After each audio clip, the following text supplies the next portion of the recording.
उनसे इंट्रोड्यूस कीजिए।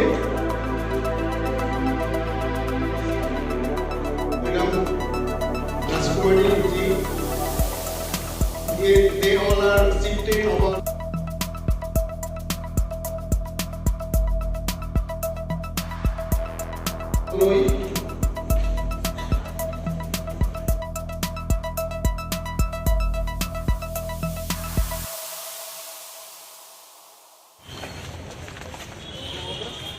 Party holders है इस एग्रीमेंट में, तो उनको समझाने के लिए कि ये जो एग्रीमेंट हुआ है उसमें क्या क्या हम लोगों का पॉइंट्स है जो हमने रखा है, कैसे, क्योंकि ये जो प्रीएम्बल में, ड्राफ्ट एग्रीमेंट में और फ्रेमवर्क में क्लियरली बोला गया है कि हमारा कल्चर को भी प्रोटेक्ट किया जाएगा, भाषा को भी प्रोटेक्ट किया जाएगा। तो इसके लिए उनको खबर देने के लिए क्या क्या बात हुआ, इसके लिए मैंने सामने लोकसभा निर्वाचन, लोकसभा का बात मैं समाजपति के साथ तो नहीं करूँगा, नहीं वो मैं पॉलिटिकल बात ये नहीं, बात यह है कि आपकी जो बहन है दिया जाएगा, कुछ डिसाइड नहीं हुआ। डिसाइड नहीं हुआ, बातचीत हो रहा है क्या? नहीं, कुछ बात भी नहीं हो रहा है, मैंने कुछ डिसाइड नहीं किया, फाइनल डिसीजन मेरा होगा।